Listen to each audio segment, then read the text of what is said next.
Name of the PDF module that you received, no, that was distributed to you guys. And this video lecture is designed to aid you in understanding what you are reading. Of course, you are still required to read yung PDF na yon. Okay? So let's start.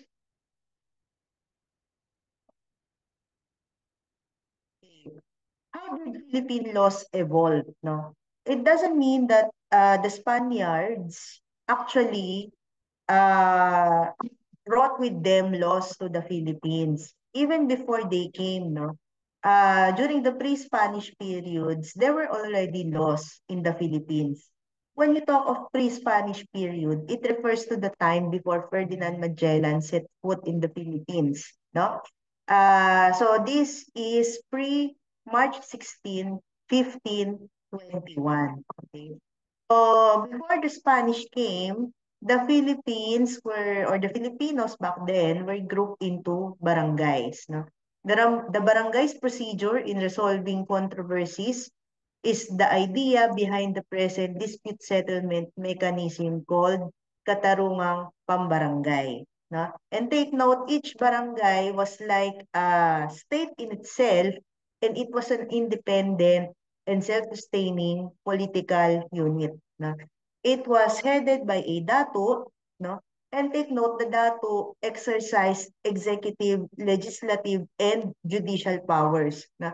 In the current setup, hiwa-hiwalay na ang nag-e-exercise ng executive, legislative, and judicial. But during the pre-Spanish period, the dato was exercising all these powers. No? And if there's a group of barangays, the head of the group of barangays is called the Raha. Right? The Spanish period, no? So dumating na yung Spain after in 1621.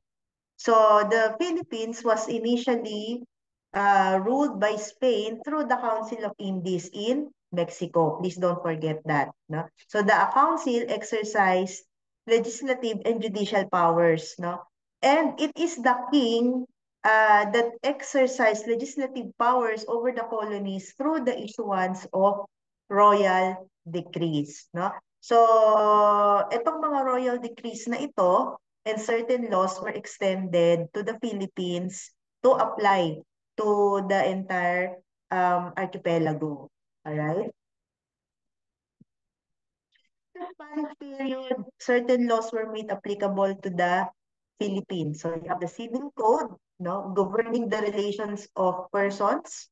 So ang mga magkakapamilya, mag-asawa, if you are going to borrow money, so uutang ka, it's the civil code that will govern that. Next is the Code of Commerce governing business transactions in the Philippines. So remember during the Spanish period, merong galleon trade. It's the Code of Commerce that governs that. All right? The Penal Code of 1870 was also made applicable to the Philippines. The Penal Code is the body of criminal laws. So they define what are the different crimes. No? So example, murder, theft, robbery. It was defined what acts will constitute the crime. And of course, the penal code will also prescribe the punishment. Ikaw ba ay makukulong? Ikaw ba ay magbabayad lang ng multa? Ano ang kaparusahan kung nilabag mo yung penal code? Alright? And then you have the Code of Civil Procedure, how trials are conducted in the Philippines. You have the mortgage law, notarial law, marriage law, railway law, and Code of Criminal Procedure. Okay?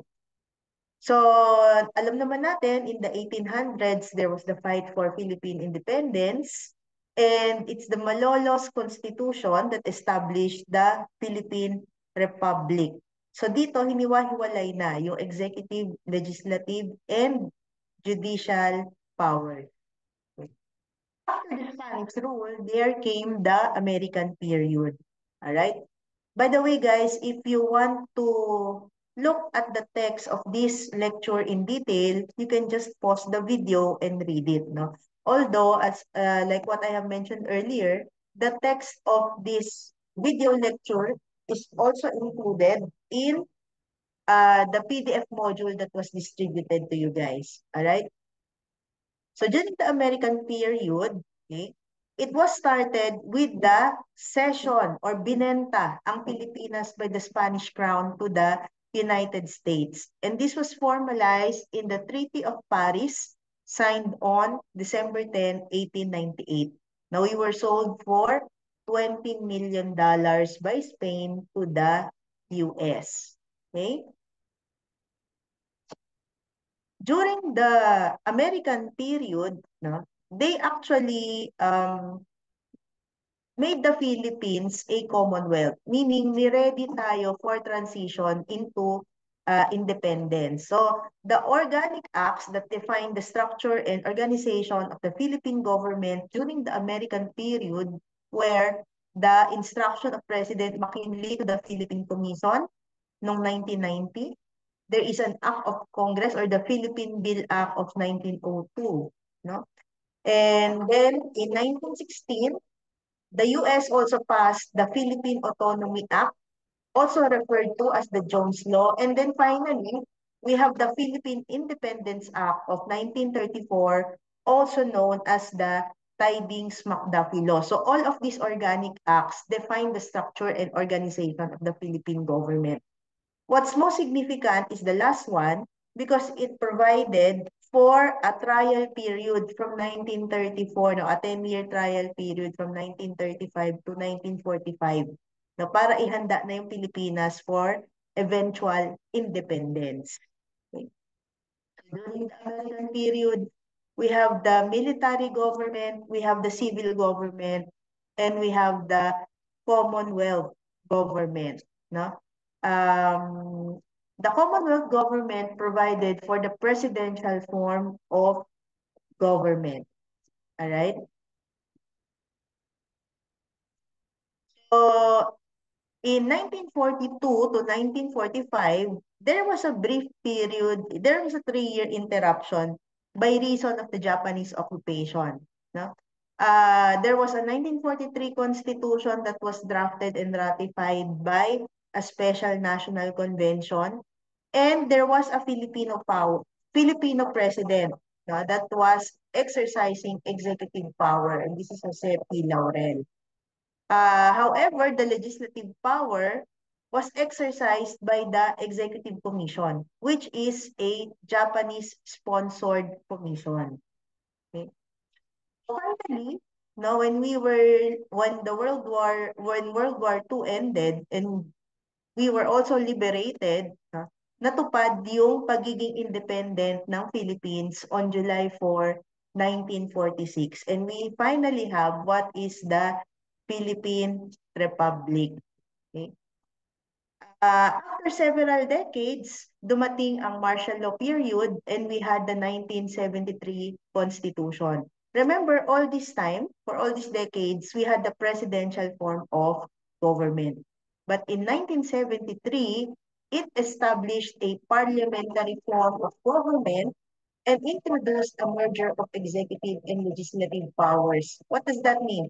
Meaning it's the Prime Minister who exercises the executive power, the power to administer laws, and legislative power, meaning the power to enact laws. No? And then, however, the parliamentary form of government was never fully implemented. Please take note, it was not fully implemented. Okay? And then after the martial law period in the 1980s, Senator Benigno Aquino was assassinated, and this event triggered mass demonstrations and an economic crisis. And then in 1986, EDSA People Power Revolution happened. The EDSA Revolution in 1986, no, Cory Aquino was elected or was put into power from 1986 to 1992. She was succeeded by Fidel Ramos, who served as our president from 1992 to 1998. And then came Joseph Estrada from 1998 to 2001. May lang yung kay Joseph Estrada. And then came Gloria Macapagal Arroyo, who served as our president from 2001 to 2010. And then we had Ninoy Aquino, who was our president. Noynoy Aquino, Benigno Aquino III, rather. June 30, 2010 to 2016. And then came President Rodrigo Duterte, who served as our president from 2016 to 2022. And, and then our current president, Ferdinand Bongbong Marcos Jr., who served from 2022 to the present time. Okay. Are the notable events during their presidency. So during Corazon Aquino's time, the Philippines had another constitution which is still valid until today. This is still the effective constitution, 1987 constitution.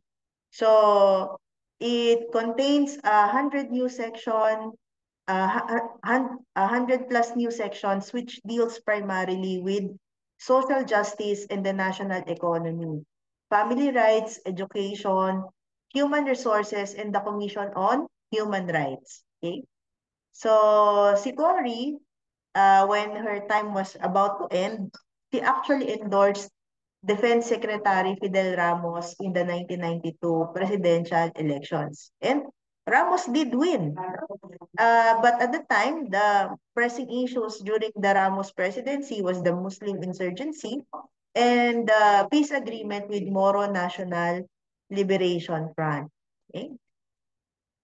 Then came Joseph Estrada, who was subjected to impeachment proceedings by the House of Representatives on charges of graft and corruption. So as you can see, Joseph Estrada only served from 1998 to 2001, 3 years lang.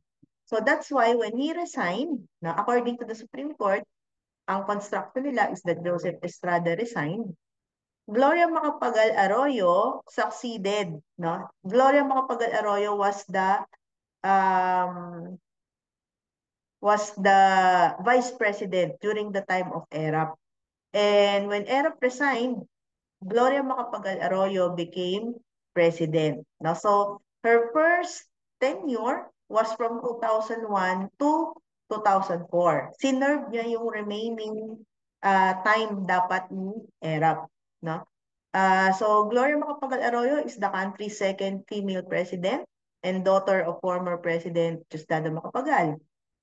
But remember, when she served ERAP's remaining term of 2001 to 2004, she was still eligible to run as president in the 2004 elections. That's why in the 2004 elections, she won and she was elected to a full 6-year term and was sworn to office in 2004. So nag-serve pa siya ng isang full 6-year term from 2004 to 2010. That's why her entire presidency ran from 2001 to 2004. Okay. And then next came Noynoy Aquino, Benigno Simeon Aquino III. He is the 15th president of the Philippines, and he was sworn into office and served as our president from 2010 to 2016. And then came President Duterte. Okay, and now currently serving is President Bongbong Marcos.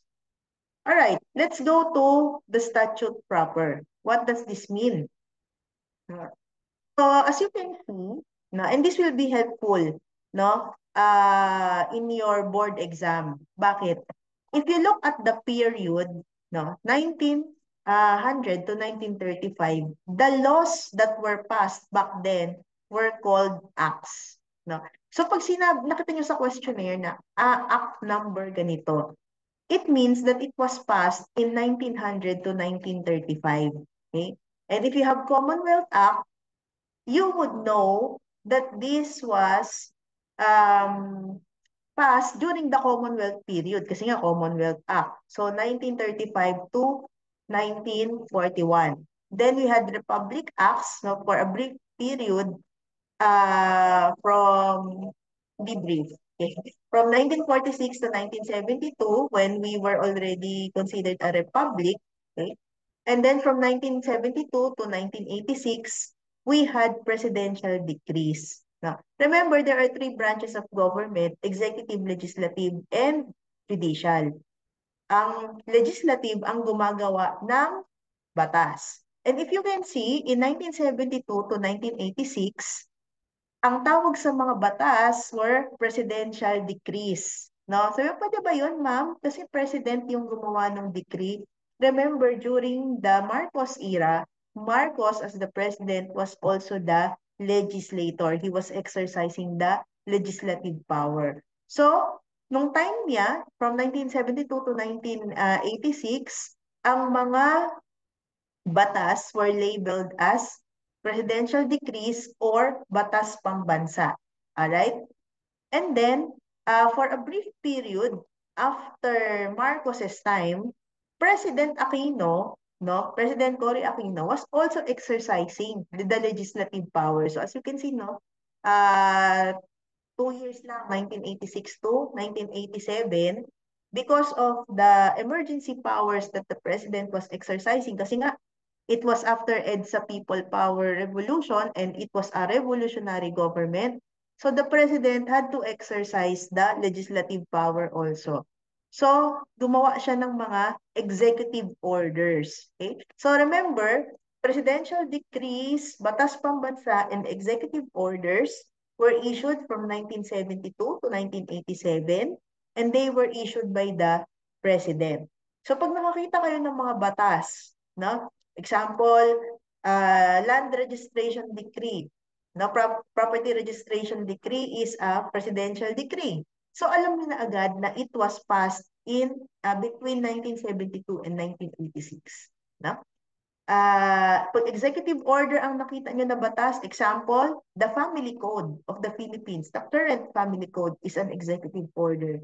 So alam nyo agad na yan ay pinasa noong 1986 to 1987. Okay?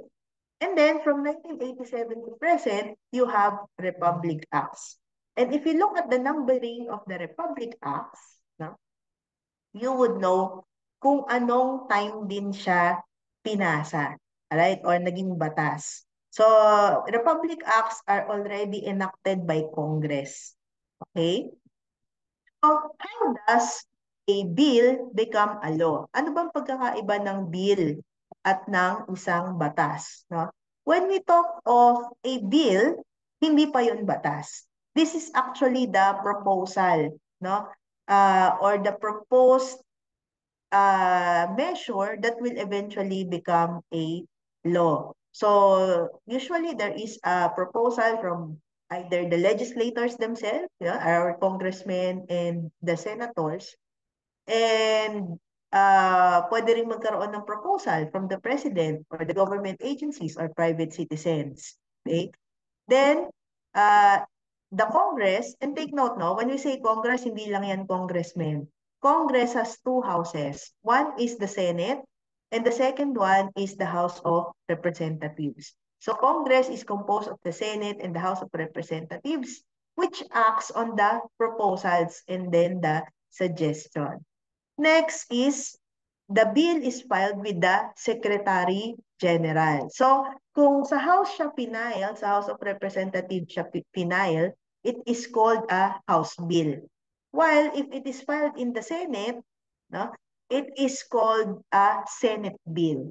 And then this one, no, the Senate or the House Bill or the Senate Bill will undergo 3 readings. Okay? And after undergoing the 3 readings, and if it is approved by the other house, no? So halimbawa nasa House Bill siya, kailangan meron din siyang counterpart sa kabilang house. Okay?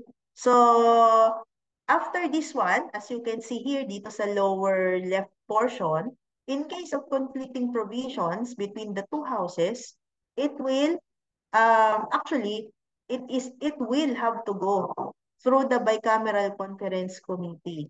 And it is the version that is approved by the bicameral conference committee that is transmitted to the president, to Malacanang, for his final thought. Okay? So, the president can actually do 3 things, no? With this one. The president can actually sign and approve the bill. And take note, the law will take effect after 15 days following the completion of their publication. Okay? If there is no action, the bill within 30 days of receipt will lapse into law. No? Let's check if this should be 60. If there is no action, it will lapse into law within 60 days. No? And then, the president can also veto the bill, no? Pag hindi siya agree doon sa bill, no?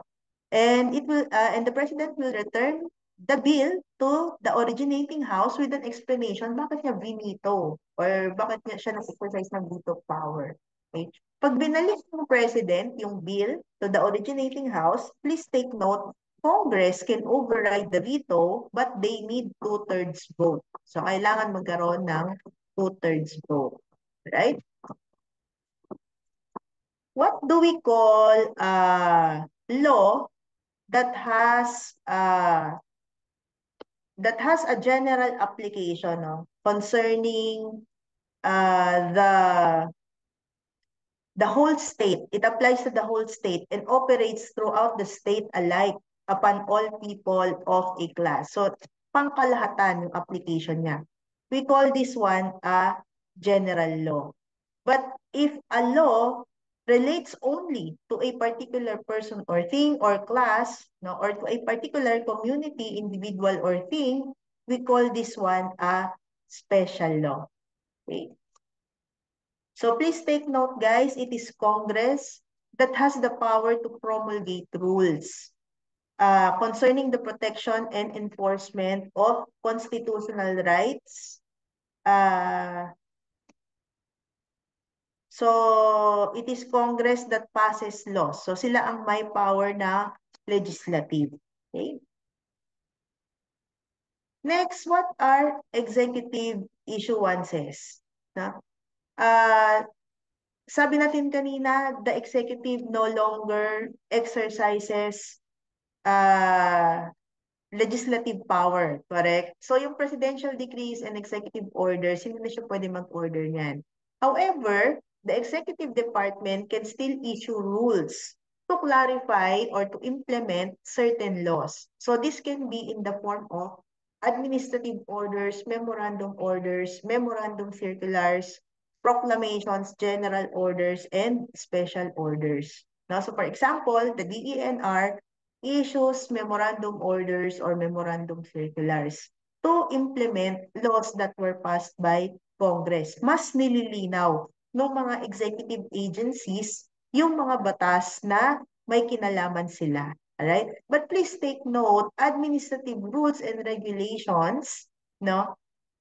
In the issuance thereof, all government agencies are required to file their rules and regulations with the Office of the Administrative Register or ONR. Saan to makikita? Sa UP Law Center.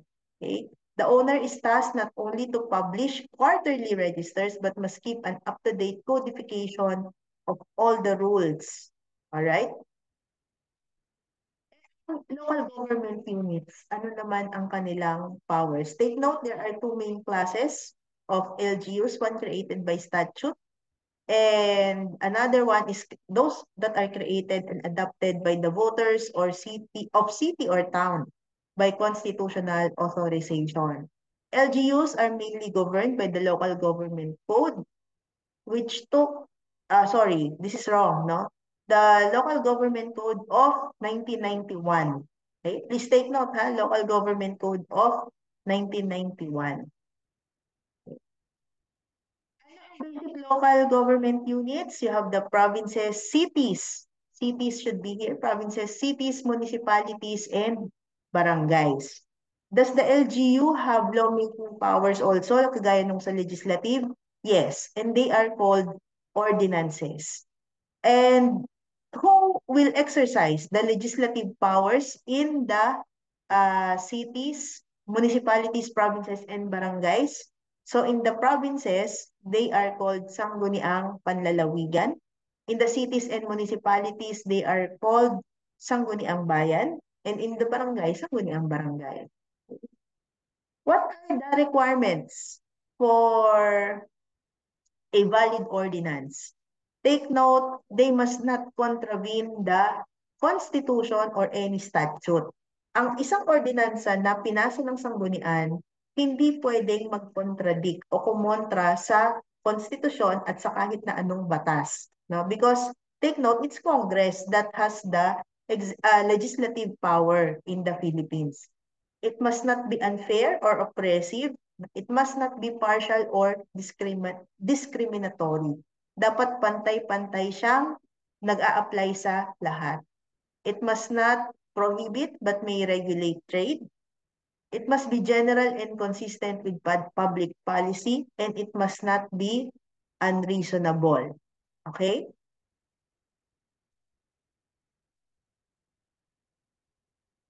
How about the court? Okay?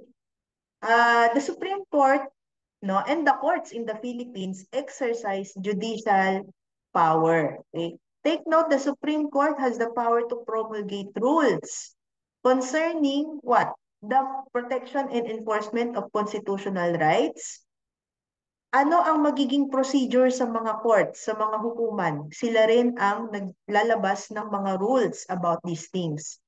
Admission to the practice of law. Kung sino ang pwedeng maging abogado, paano mag-take ng bar exam, sino ang panunumpain para maging abogado. It is the Supreme Court that has the power to determine these things. No?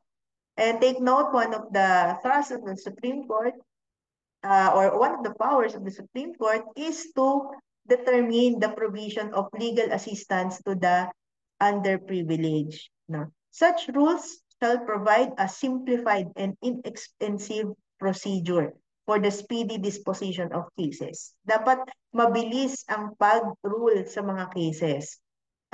It shall be uniform for all courts of the same grade at hindi pwedeng magdagdag or magbawas ng mga karapatan na isinaad sa batas. Okay? Take note, ang rules na ipopromulgate ng Supreme Court, this is embodied in what we call the rule of court. Okay?